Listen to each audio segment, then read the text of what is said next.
നമസ്കാരം. എല്ലാവർക്കും ഇന്നത്തെ ഓൺലൈൻ ക്ലാസ്സിലേക്ക് സ്വാഗതം. നമ്മളിന്നിവിടെ ഡിസ്കസ് ചെയ്യാൻ പോകുന്നത് കെമിക്കൽ കൈനറ്റിക്സ് എന്ന് പറയുന്ന ചാപ്റ്ററിന്റെ രണ്ടാമത്തെ ക്ലാസ് ആണ്. ആദ്യത്തെ ക്ലാസ്സിൽ നമ്മൾ പറഞ്ഞു കഴിഞ്ഞു എന്താണ് കെമിക്കൽ കൈനറ്റിക്സ്, കെമിക്കൽ കൈനറ്റിക്സിൽ എന്തെല്ലാമാണ് എക്സ്പ്ലെയിൻ ചെയ്യുന്നത്, അതുപോലെ തന്നെ ഒരു റിയാക്ഷന്റെ റേറ്റ് എന്താണ്, ആ റേറ്റ് ഏതെല്ലാം രീതിയിൽ നമുക്ക് എക്സ്പ്രസ് ചെയ്യാൻ സാധിക്കും, എന്താണ് ആവറേജ് റേറ്റ് എന്ന് പറയുന്നത്, ആവറേജ് റേറ്റ് നമുക്ക് എങ്ങനെ ഒരു ഇക്വേഷൻ തന്നു കഴിഞ്ഞാൽ എങ്ങനെ എക്സ്പ്രസ് ചെയ്യാൻ സാധിക്കും, ഇതെല്ലാം നമ്മൾ കഴിഞ്ഞ വീഡിയോയിൽ ഇട്ടിട്ടുണ്ട്. അതിന്റെ തുടർച്ചയായിട്ടാണ് ഇന്നത്തെ വീഡിയോ നമ്മൾ ചെയ്യുന്നത്. ഇന്നത്തെ ക്ലാസ്സിൽ നമ്മൾ ഡിസ്കസ് ചെയ്യാൻ പോകുന്നത് എന്താണ് ഇൻസ്റ്റന്റേനിയസ് റേറ്റ് എന്താണ്. ഇവിടെ എഴുതിയിട്ടുണ്ട് instantaneous rate of A reaction. Average rate എന്താ നമ്മൾ പഠിച്ചു കഴിഞ്ഞു. അല്ലെങ്കിൽ എന്തിനു വേണ്ടിയാണ് ഒരു റിയാക്ഷന്റെ ആവറേജ് റേറ്റ് നമ്മൾ എക്സ്പ്രസ് ചെയ്യുന്നത്? ഒരു പെർട്ടിക്കുലർ ഡ്യൂറേഷൻ ഓഫ് ടൈമിൽ റിയാക്ടൻസിനോ അല്ലെങ്കിൽ പ്രോഡക്ട്സിനോ ഉണ്ടാകുന്ന കെമിക്കൽ ചേഞ്ച് എക്സ്പ്രസ് ചെയ്യുന്ന ടേമാണ് ആവറേജ് റേറ്റ് എന്ന് പറയുന്നത്. ഇവിടെ നമ്മൾ ഉപയോഗിച്ച പദം ഇതാണ്, instantaneous rate of A reaction. ആ വാക്ക് നല്ലോണം ശ്രദ്ധിച്ചാൽ തന്നെ നമുക്ക് പറയാൻ സാധിക്കും എന്താണ് instantaneous rate of A reaction എന്നുള്ളത്. എന്താണ് ഇൻസ്റ്റന്റ് എന്ന് പറഞ്ഞ വാക്കിന് എന്താണ് അർത്ഥം? ഒരു പ്രത്യേക പെർട്ടിക്കുലർ സെക്കൻഡ്, ഒരു പ്രത്യേക സമയം, ഇൻസ്റ്റന്റ് ഒരു പെർട്ടിക്കുലർ ടൈം, ഒരു നിശ്ചിത സമയത്ത് ഒരു പ്രത്യേക സമയത്തിന് റിയാക്ടൻസിനുണ്ടാകുന്ന കെമിക്കൽ ചേഞ്ച് എന്താണ്, അല്ലെങ്കിൽ പ്രോഡക്ട്സിനുണ്ടാകുന്ന കെമിക്കൽ ചേഞ്ച് എന്താണ് എന്ന് കണ്ടുപിടിക്കാനുള്ള ടേം ആണ് എന്തെന്ന് പറയുന്നത് ഇൻസ്റ്റന്റേനിയസ് റേറ്റ് എന്ന് പറയുന്നത്. ഒരു എക്സാമ്പിൾ പറയാം. നമ്മൾ ലാബിൽ ഒരു എക്സ്പെരിമെന്റ് ചെയ്യുന്നു. ആ എക്സ്പെരിമെന്റ് കംപ്ലീറ്റ് ചെയ്യാൻ എടുക്കുന്ന സമയം 30 മിനിറ്റ് ആണെന്ന് ഇമാജിൻ ചെയ്യുക. 30 മിനിറ്റ് കൊണ്ട് ആ റിയാക്ഷൻ കംപ്ലീറ്റ് ആകുന്നു. അങ്ങനെയാണെങ്കിൽ ഒരു കുട്ടിക്ക് കണ്ടെത്തണം അതിലെ 15ാമത്തെ മിനിറ്റിൽ 15 റിയാക്ഷൻ തുടങ്ങിക്കഴിഞ്ഞ് 15 മിനിറ്റ് കഴിയുമ്പോൾ ആ റിയാക്ടൻസിന് ഉണ്ടാകുന്ന കെമിക്കൽ ചേഞ്ച് എത്രയാണ്, അല്ലെങ്കിൽ ആ പെർട്ടിക്കുലർ ടൈമിൽ ഉണ്ടാകുന്ന അതിന്റെ റേറ്റ് എത്രയാണ് എന്ന് കണ്ടുപിടിക്കാൻ സഹായിക്കുന്ന ടേമാണ് ഏതെന്ന് പറയുന്നത് ഈ instantaneous rate of A reaction എന്ന് പറയുന്നത്. So instantaneous rate of A reaction is defined as the change in concentration of any one of reactants or change in concentration of any one of the product at a particular instant of time interval. എന്താണ് പറയുന്നത്?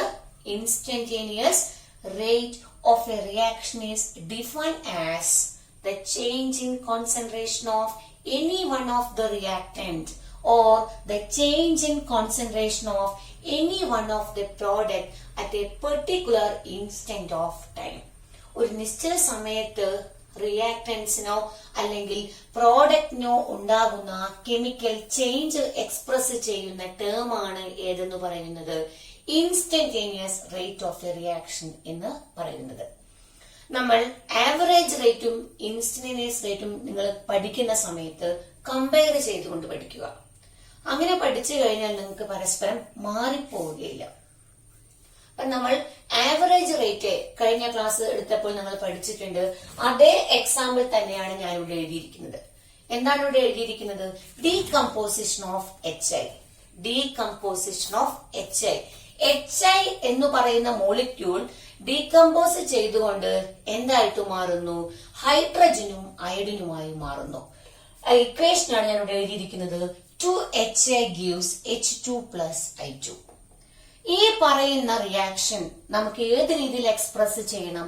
Instantaneous റേറ്റിലേക്ക് നമ്മൾ express ചെയ്യാൻ പോവുകയാണ്. So നമ്മൾ average rate എങ്ങനെയാണ് എഴുതിയിട്ടുള്ളത്? R average എന്നാണ് എഴുതിയിരിക്കുന്നത്. അപ്പോൾ ഇൻസ്റ്റന്റേനിയസ് റേറ്റ് എന്താണ്?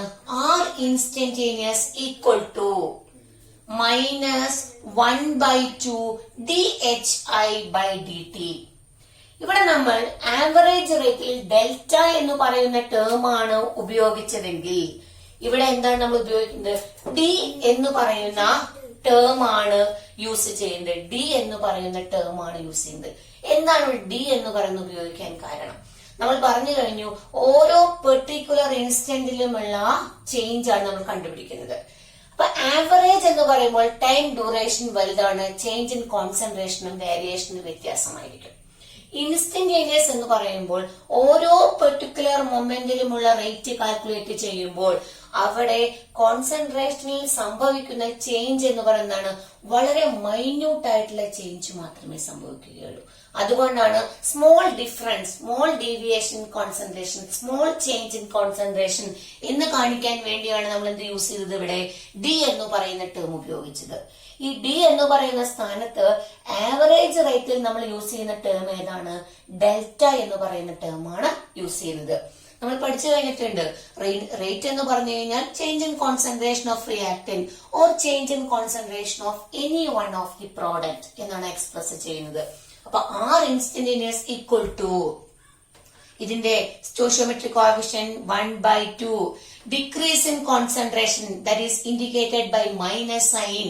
So we can write that minus 1/2 into dHI by dt is equal to change in concentration of HI by dt is equal to dH2 by dt is equal to dI2 by dt. ഇതാണ് മുകളിൽ പറഞ്ഞിരിക്കുന്ന ഇക്വേഷന്റെ instantaneous rate express ചെയ്യുന്ന equation. എന്താണ് equation? R instantaneous equal to minus 1/2 into dHI by dt is equal to dH2 by dt is equal to dI2 by dt. അപ്പൊ പരീക്ഷയ്ക്ക് ചോദിക്കുന്ന ഒരു ചോദ്യം ഇതാണ് ഈ ഭാഗത്ത് നിന്ന്.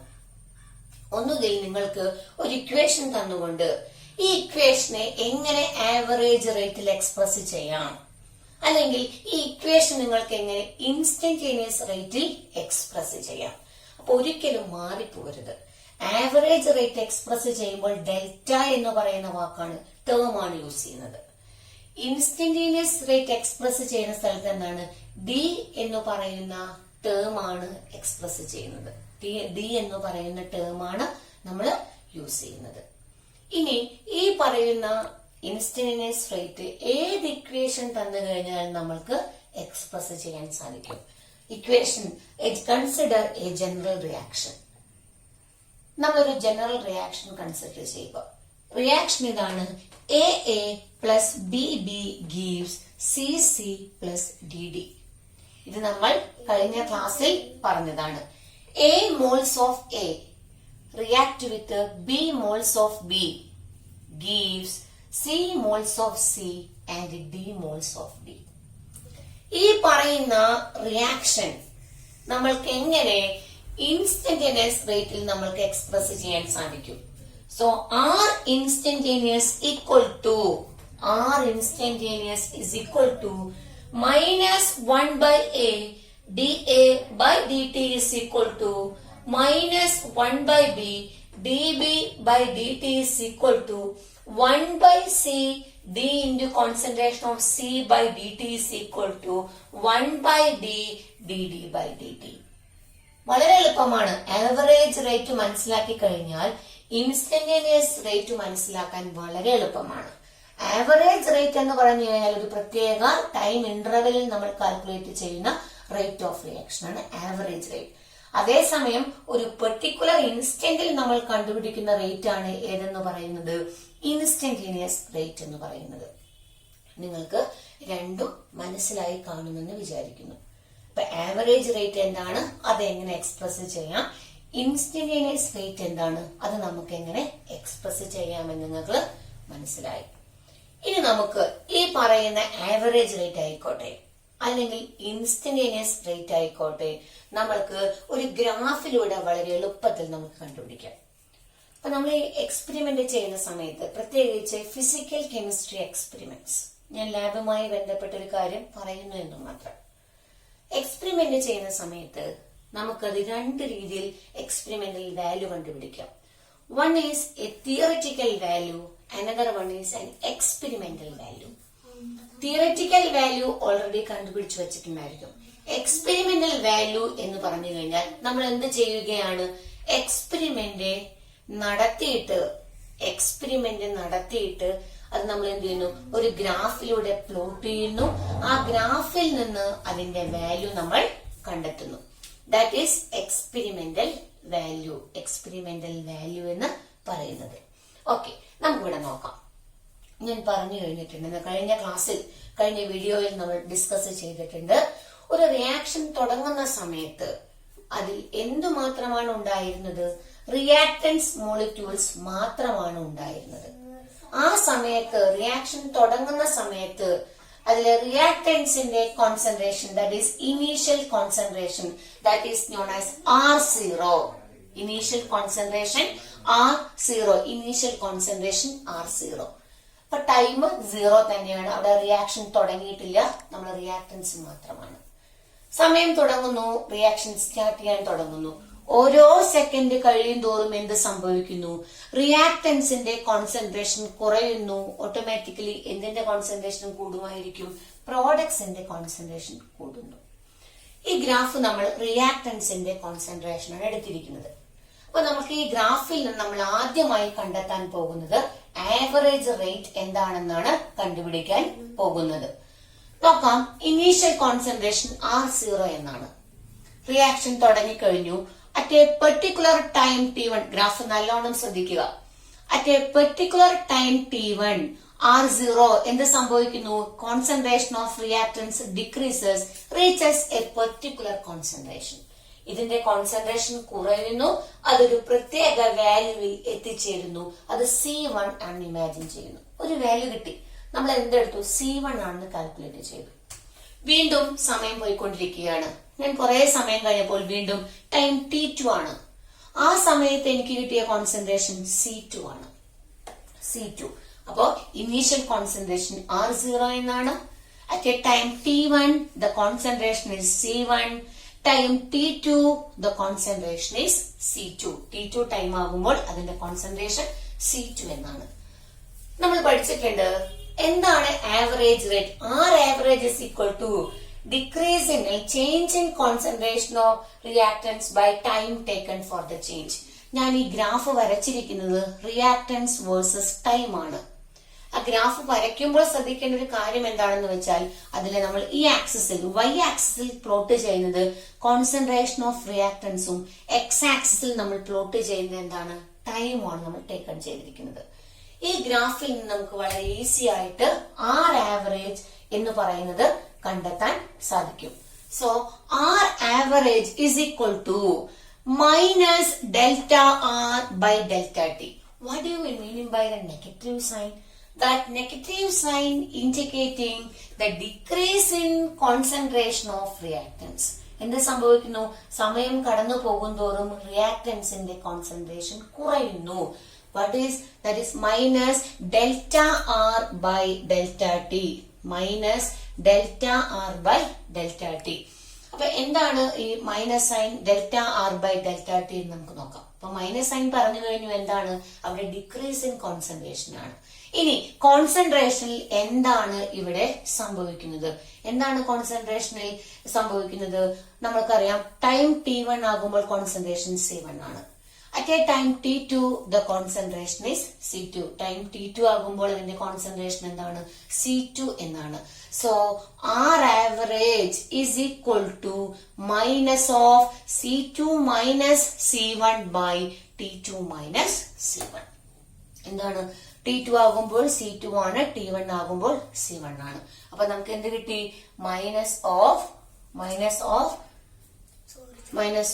C2 minus C1 by T2 minus T1. ഇതാണ് ഇതിന്റെ ആവറേജ് റേറ്റിന്റെ എക്സ്പ്രഷൻ എന്ന് പറയുന്നത്. ഇനി നമുക്ക് ഇതുപോലെ തന്നെ ഈ ഗ്രാഫിൽ നിന്ന് നമുക്ക് എന്ത് കണ്ടെത്താം? ഇൻസ്റ്റന്റേനിയസ് റേറ്റിനെ കണ്ടുപിടിക്കാൻ സാധിക്കും. അപ്പൊ നമ്മൾ ഈ ഗ്രാഫിൽ നിന്ന് ആവറേജ് റേറ്റ് എങ്ങനെയാണ് കണ്ടെത്തുന്നതെന്ന് മനസ്സിലാക്കി കഴിഞ്ഞു. അടുത്തതായി നമുക്ക് ഇതിൽ നിന്ന് എന്ത് കണ്ടുപിടിക്കാം? ഇൻസ്റ്റന്റേനിയസ് റേറ്റ് നമുക്ക് കണ്ടുപിടിക്കാൻ സാധിക്കും. അപ്പൊ നമ്മൾ പറഞ്ഞു കഴിഞ്ഞു എന്താണ് ഇൻസ്റ്റന്റേനിയസ് റേറ്റ് എന്ന് പറഞ്ഞാൽ എന്താണ്? ഒരു പെർട്ടിക്കുലർ ഇൻസ്റ്റന്റ് ഓഫ് ടൈമിൽ ഉണ്ടാകുന്ന റേറ്റ്, കണ്ടുപിടിക്കാവുന്ന റേറ്റ്. അപ്പൊ ഇമാജിൻ ഇതാണ് നമ്മുടെ ഗ്രാഫ്. ഇതുപോലെ തന്നെയാണ് റിയാക്ഷൻ തുടങ്ങുന്നു. നമ്മൾ ഈ പറയുന്നത് പോലെ y ആക്സിസിൽ കോൺസെൻട്രേഷനും x ആക്സിസിൽ ടൈമും നമ്മൾ പ്ലോട്ട് ചെയ്ത് കഴിഞ്ഞു. റിയാക്ഷൻ തുടങ്ങുമ്പോൾ അതിന്റെ കോൺസെൻട്രേഷൻ R0 തന്നെയായിരുന്നു. On the time being, reaction is continuing at a particular interval of time t. At a particular time interval of t, we have to determine the instantaneous rate of a reaction. ഈ പറയുന്ന ഗ്രാഫിൽ നിന്ന് നമ്മൾക്ക് എങ്ങനെ instantaneous rate കണ്ടുപിടിക്കാം? നമുക്കറിയാം, ഒരു കർവാണിത്. ഈ കർവിനെ നിങ്ങൾ ചെറിയ ക്ലാസ്സിൽ പഠിച്ചിട്ടുണ്ട്. അതിന് എന്ത് വരയ്ക്കാൻ സാധിക്കും? അതിന് ടാൻജന്റ് വരയ്ക്കാം. ടാൻജന്റ് വരച്ചു. അതിനുശേഷം ഈ ടൈമിലാണ്, ഇപ്പൊ imagine this is A 10 minute എന്ന് വിചാരിക്കും. അതാണ് ടൈം ടി എന്ന് കൊടുത്തിരിക്കുന്നത്. ഞാൻ ഈ ടൈം ടിയിൽ നമുക്ക് ഇതിന്റെ ഇൻസ്റ്റന്റേനിയസ് റേറ്റ് കണ്ടുപിടിക്കണം. അപ്പൊ നമ്മള് കർവുണ്ട്, കർവിന് ടാൻജന്റ് വരച്ചു. ഈ ടാൻജന്റിനെ എന്തും കൂടിയുണ്ട് കണ്ടുപിടിക്കാൻ നമുക്ക് സ്ലോപ്പ് കണ്ടുപിടിക്കാം. ടാൻജന്റിന്റെ സ്ലോപ്പ് നിങ്ങൾ ചെറിയ ക്ലാസ്സിൽ കണ്ടുപിടിക്കാൻ പഠിച്ചിട്ടുണ്ട്. എന്താണ് സ്ലോപ്പ്? എങ്ങനെയാണ് കണ്ടുപിടിക്കുന്നത്? Slope is equal to dy/dx. നിങ്ങൾ മാത്സിൽ പഠിച്ചിട്ടുള്ളതാണ്. ഒരു ടാൻജന്റിന്റെ സ്ലോപ്പ് നമുക്ക് എങ്ങനെ കണ്ടുപിടിക്കാം? dy/dx. What is dy? Here is the change in concentration, that is small duration of change, that is dy. That's representing the change in concentration of reactants. What is here dx? That is the dy/dt. That is the dt particular time il nammal kodutirikunathu. That is dy/dx ne pagaram ivide particular time dt aanu. That is dt. adine time endaal t ennu parayunnathu. അപ്പൊ നമുക്ക് നോക്കാം. Here R instantaneous is equal to, ഇവിടെ നമുക്ക് എന്ത് കിട്ടി? dy കിട്ടി. ഇവിടെ നമുക്ക് എന്ത് കിട്ടി? dt small duration of time ആണ് അല്ലെ. അപ്പൊ നമുക്ക് ടി അവിടെ നമുക്ക് എന്ത് കണ്ടുപിടിക്കാം? സ്മോൾ ഡ്യൂറേഷൻ ഓഫ് ടൈമില് ഓരോ പെർട്ടിക്കുലർ ടൈമിലുമുള്ള ചേഞ്ച് നമുക്ക് കണ്ടുപിടിക്കാം. So that is R instantaneous equal to minus of slope അല്ലെ. Here negative sign representing the change, decrease in concentration. So minus of slope given by the instantaneous rate of a reaction. ഇവിടെ നോക്കൂ, ഇവിടെ നിന്ന് നമുക്ക് T കിട്ടും. ഇതിന് small change ആണ്. ഗ്രാഫിൽ വരയ്ക്കുമ്പോൾ മാത്രം നമ്മൾ ഇങ്ങനെ റെപ്രസെന്റ് ചെയ്യുന്നു എന്ന് മാത്രം. ഇപ്പൊ dx എന്ന് പറയുന്നത് dy, ഇതാണ് this is the dx, dy/dx. ഈ dx കാൽക്കുലേറ്റ് ചെയ്താൽ നമുക്ക് എന്ത് കിട്ടും? ഏകദേശം ഇതിന് ഇക്വാലന്റ് തന്നെയാണ് വരുന്നത്. അതിന് കറക്റ്റ് ആയി കിട്ടുന്നതിന് വേണ്ടിയാണ് നമ്മൾ അതിന്റെ സ്ലോപ്പ് കണ്ടെത്തുന്നത്. ഇപ്പൊ dy/dx എന്ന് പറയുന്നത് എന്തിന് ഇക്വാലന്റ് ആയിരിക്കും? മൈനസ് ഓഫ് സ്ലോപ്പിന് ഇക്വാലന്റ് ആണ്. That is representing the instantaneous rate of the reaction. അപ്പൊ നമ്മൾ രണ്ട് കാര്യങ്ങളാണെന്ന് പറഞ്ഞത്. ആവറേജ് റേറ്റ് എന്താണ്? ഇൻസ്റ്റന്റേനിയസ് റേറ്റ് എന്താണ്? അതൊരു ഇക്വേഷൻ തന്നു കഴിഞ്ഞാൽ നമുക്ക് എങ്ങനെ ആവറേജ് റേറ്റും അതുപോലെ തന്നെ ഇൻസ്റ്റന്റേനിയസ് റേറ്റും നമുക്ക് റെപ്രസെന്റ് ചെയ്യാൻ സാധിക്കും. ആവറേജ് റേറ്റ് എന്താണ്? ഇൻസ്റ്റന്റേനിയസ് റേറ്റ് എന്താണ്? ഒരു ഇക്വേഷൻ തന്നു കഴിഞ്ഞാൽ നമുക്ക് ഇത് എങ്ങനെ റെപ്രസെന്റ് ചെയ്യാൻ സാധിക്കും? ഒരു ഗ്രാഫിലൂടെ നമ്മൾക്ക് എങ്ങനെ ആവറേജ് റേറ്റും അതുപോലെ തന്നെ ഇൻസ്റ്റന്റേനിയസ് റേറ്റും കണ്ടുപിടിക്കാം. ഇത്രയും കാര്യം നിങ്ങൾക്ക് മനസ്സിലായി എന്ന് വിചാരിക്കുന്നു. ഇനി നമുക്ക് അടുത്തതായിട്ട് നമ്മൾ ഡിസ്കസ് ചെയ്യാൻ പോകുന്നത് ഒരു ചെറിയൊരു ടോപ്പിക്കാണ്. നിങ്ങൾ വളരെ ചെറിയ ക്ലാസ്സിലെല്ലാം പഠിച്ചു വന്ന കാര്യമാണ്. എന്നാലും നിങ്ങളെ ഒന്നുകൂടി ഓർമ്മപ്പെടുത്തുക എന്നതാണ് നമുക്കുള്ളത് ഈ ചാപ്റ്ററിലൂടെ ഉദ്ദേശിക്കുന്നത്. നമുക്കതെന്താണെന്ന് നോക്കാം. That is factors affecting rate of A reaction.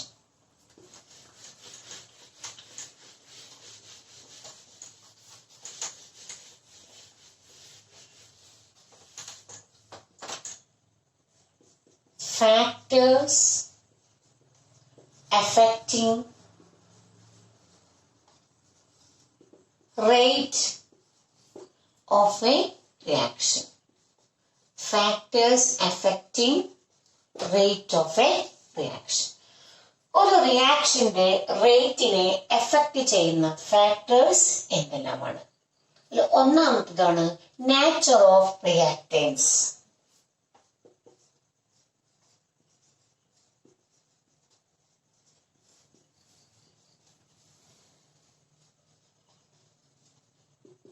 എന്താണ് നാച്ചർ ഓഫ് റിയാക്ടൻസ്? നിങ്ങൾ ചെറിയ ക്ലാസ്സിലൊക്കെ പഠിച്ചിട്ടുണ്ടാവും.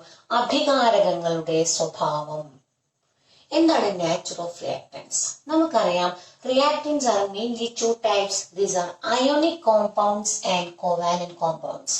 അയോണിക് കോമ്പൗണ്ടുകളുണ്ട്, അതുപോലെ തന്നെ covalent കോമ്പൗണ്ടുകളുണ്ട്.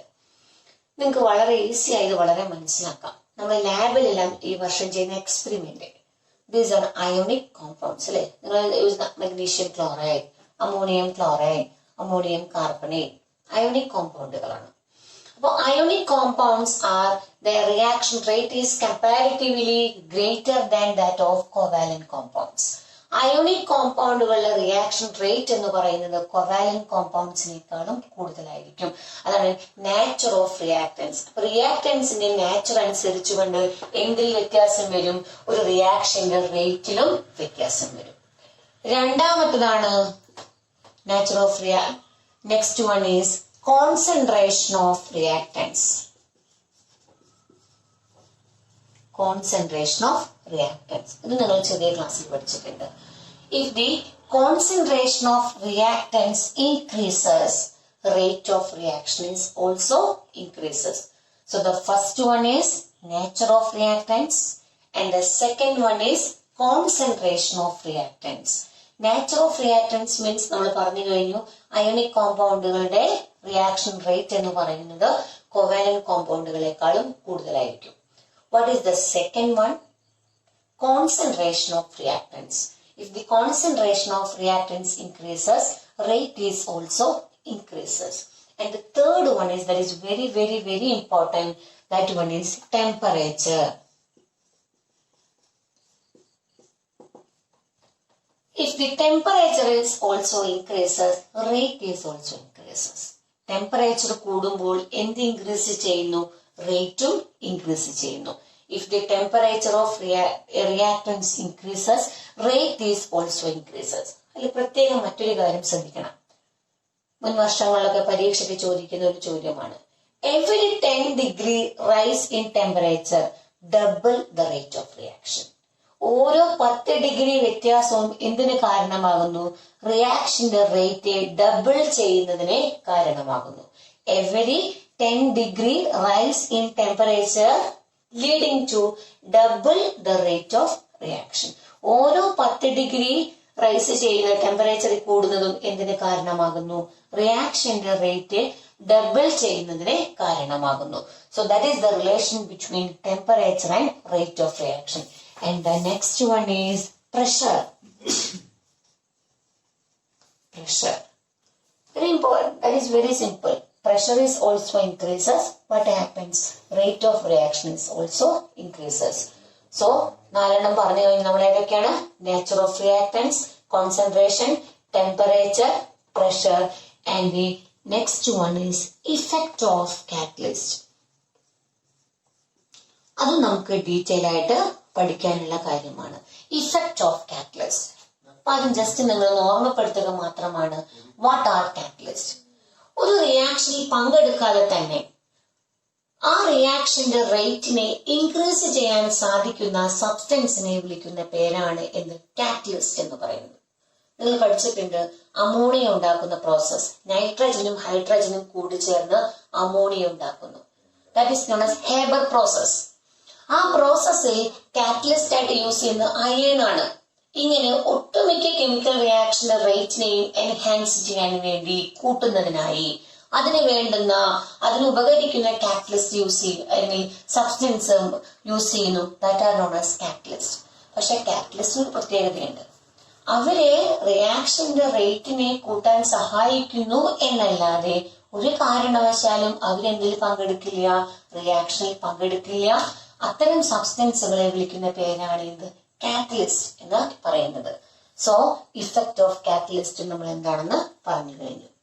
And the next one is presence of radiations.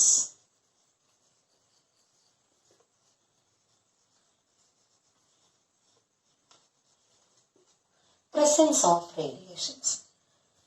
പല കെമിക്കൽ റിയാക്ഷനുകളെയും റിയാക്ഷൻ തുടങ്ങാൻ തന്നെ എന്തിന്റെ പ്രസൻസ് ആവശ്യമാണ്? റേഡിയേഷൻസിന്റെ പ്രസൻസ് ആവശ്യമാണ്. ഒരു എക്സാമ്പിൾ നമുക്ക് പറയാം. ചില കെമിക്കൽ റിയാക്ഷൻസ് ഒക്കെ എന്തിന്റെ പ്രസൻസിൽ മാത്രമേ നടക്കുകയുള്ളൂ? സൺലൈറ്റിന്റെ പ്രസൻസിൽ മാത്രമേ നടക്കുകയുള്ളൂ. അങ്ങനെ ഈ ലൈറ്റിന്റെ റേഡിയേഷൻസിന്റെ പ്രസൻസ് എന്തിന് കാരണമാകുന്നുണ്ട്? റിയാക്ഷന്റെ റേറ്റിനെ ഇൻക്രീസ് ചെയ്യാൻ കാരണമാകുന്നുണ്ട്. Presence of radiation is also helping to increases the rate of reaction. If a chemical reaction is carried out in presence of sunlight, അത്തരം കെമിക്കൽ റിയാക്ഷനുകൾ നമ്മൾ കോമൺ ആയിട്ടൊരു പേര് പറയും. That are known as photochemical reactions. Reactions എന്ന് പറയാ photochemical reactions. നിങ്ങൾ first year ഓർഗാനിക്കിൽ പഠിച്ചിട്ടുണ്ട്. ഇനി സെക്കൻഡ് ഇയർ ഓർഗാനിക് എടുക്കുമ്പോൾ നമ്മൾ കൂടുതലായിട്ട് പഠിക്കും. ഈ പ്രസൻസ് ഓഫ് റേഡിയേഷൻസ് നിങ്ങളുടെ അറിവിലേക്ക് വേണ്ടി ഒരു കാര്യം ഞാൻ പറഞ്ഞു തരികയാണ്. ഈ കാലഘട്ടത്തിലൊക്കെ വളരെ ഇമ്പോർട്ടൻസ് ആയിട്ട് യൂസ് ചെയ്യുന്ന പ്രസൻസ് ഓഫ് റേഡിയേഷൻസ് എന്ന് പറയുന്നത്, നമ്മൾ മാനുവൽ ആയിട്ട് കുറെ കെമിക്കൽ റിയാക്ഷൻസ് നമ്മൾ ലാബിൽ നടത്തി വരാറുണ്ട്. ഈ കെമിക്കൽ റിയാക്ഷൻസ് എന്തിനു വേണ്ടിയാണ് നമ്മൾ നടത്തിക്കൊണ്ട് പോകുന്നത്? നമുക്ക് സ്യൂട്ടബിൾ ആയിട്ടുള്ള യൂസ്ഫുൾ ആയിട്ടുള്ള പ്രൊഡക്റ്റ് കിട്ടാൻ വേണ്ടി, നമുക്ക് ഉപകരിക്കുന്ന പ്രൊഡക്റ്റ് ആയിട്ട് യൂസ് ചെയ്യുന്നതിന് വേണ്ടി. ഈ പ്രോഡക്ട്സ് നമുക്ക് കിട്ടുമ്പോൾ ചിലപ്പോൾ ഒരു ദിവസമാകാം, 2 ദിവസമാകാം, 10 ദിവസമാകാം, ചിലപ്പോൾ മാസങ്ങളോളം വേണ്ടി വരും ചില പ്രോഡക്ട്സ് ഒക്കെ നമുക്ക് ഫേവറബിൾ ആയ പ്രോഡക്റ്റിലേക്ക് മാറാൻ വേണ്ടി. അപ്പൊ അതിനു വേണ്ടി ഈ റിയാക്ഷൻസിന്റെ റേറ്റിനെ കൂട്ടുക, അല്ലെങ്കിൽ റിയാക്ഷൻസ് വളരെ എളുപ്പത്തിൽ നടക്കാൻ വേണ്ടി മുൻകാലങ്ങളിലെ റിയാക്ഷൻസിന്റെ എല്ലാം എന്തിന്റെ പ്രസൻസിൽ നടത്തുകയാണ്? റേഡിയേഷൻസിന്റെ പ്രസൻസിൽ നടത്തുക. അപ്പോൾ ഉണ്ടാകുന്ന ഗുണം എന്താണ്? അല്ല എന്തെങ്കിലും നേട്ടം നമുക്കുണ്ടോ? ഉണ്ട് എന്നാണ് കണ്ടുപിടിച്ചിരിക്കുന്നത്. മുമ്പ് നടക്കുന്ന മണിക്കൂറുകളോളം വേണ്ടി വരുന്ന റിയാക്ഷൻസ് എല്ലാം വളരെ ചുരുങ്ങിയ സമയം കൊണ്ട് തന്നെ നമുക്ക് ഫേവറബിൾ ആയ പ്രോഡക്റ്റ് ആയിട്ട് മാറാൻ വേണ്ടി സഹായിക്കുന്നുണ്ട്. ഇങ്ങനെ എങ്ങനെയെല്ലാം ഈ റിയാക്ഷൻസിനെ നമുക്ക് വളരെ ഈസിയായി കൺവേർട്ട് ചെയ്യാം, അല്ലെങ്കിൽ ഇതുകൊണ്ടുള്ള ഗുണം എന്താണ്? നമുക്ക് കിട്ടുന്ന ബൈ പ്രൊഡക്റ്റിന്റെ അളവ് കുറയ്ക്കാം. അപ്പൊ നമുക്ക് കാണാം എന്താണ് ബൈ പ്രൊഡക്റ്റ്. ബൈ പ്രൊഡക്റ്റ് എന്ന് പറഞ്ഞാൽ മറ്റൊന്നുമല്ല, നമുക്ക് ആവശ്യമില്ലാത്ത റിയാക്ഷൻ നടന്നു കിട്ടുന്നതൊക്കെ എന്താണ്? സൈഡ് പ്രോഡക്റ്റ് അല്ലെങ്കിൽ ബൈ പ്രൊഡക്റ്റ് ആണ്. ബൈ പ്രൊഡക്റ്റിന്റെ അളവ് കുറയ്ക്കുക, നമുക്ക് യൂസ്ഫുൾ ആയിട്ടുള്ള പ്രൊഡക്ട്സിന്റെ ക്വാണ്ടിറ്റി കൂട്ടുക, അതുവഴി പൊല്യൂഷൻ പ്രിവെന്റ് ചെയ്യുക. ഇതെല്ലാം എക്സ്പ്ലെയിൻ ചെയ്യുന്ന ഒരു പുതിയ ബ്രാഞ്ച് ഓഫ് കെമിസ്ട്രി ആണ് ഇത് ഗ്രീൻ കെമിസ്ട്രി എന്ന് പറയുന്നത്. നിങ്ങൾ നെറ്റിലൊക്കെ സെർച്ച് ചെയ്താൽ നിങ്ങൾക്ക് കിട്ടും ഒരുപാട് കെമിക്കൽ റിയാക്ഷൻസ് ഉള്ളതെന്ന് തന്നെ. അപ്പോ ഞാൻ വെറുതെ അത് ജസ്റ്റ് ഒന്ന് പറഞ്ഞു എന്ന് മാത്രം നിങ്ങളുടെ അറിവിലേക്കായി. അപ്പൊ ഈ പറയുന്ന കാര്യങ്ങളെല്ലാം എന്താണ്? റിയാക്ഷൻസിന്റെ റേറ്റിനെ ഇൻക്രീസ് ചെയ്യാൻ സാധിക്കുന്ന ഫാക്ടേഴ്സ് ആണ്. So what are the factors? Nature of reactance, concentration of reactants, temperature, pressure, effect of catalyst and presence of radiations. അപ്പൊ ഇത്രയും കാര്യങ്ങളാണ് നമ്മൾ ഈ ക്ലാസ്സിൽ പറഞ്ഞത്. എന്താണ് rate? Average rate, instantaneous rate, ഗ്രാഫിലൂടെ നമുക്ക് എങ്ങനെ റെപ്രസെന്റ് ചെയ്യാം, what are the factors affecting rate of reaction. അപ്പൊ ഇത്രയും കാര്യങ്ങൾ നിങ്ങൾക്ക് മനസ്സിലായി എന്ന് വിചാരിക്കുന്നു. നല്ലോണം നിങ്ങളത് പഠിക്കുക, ടെക്സ്റ്റ് വായിച്ച് മനസ്സിലാക്കുക. എല്ലാവർക്കും നന്ദി, നമസ്കാരം.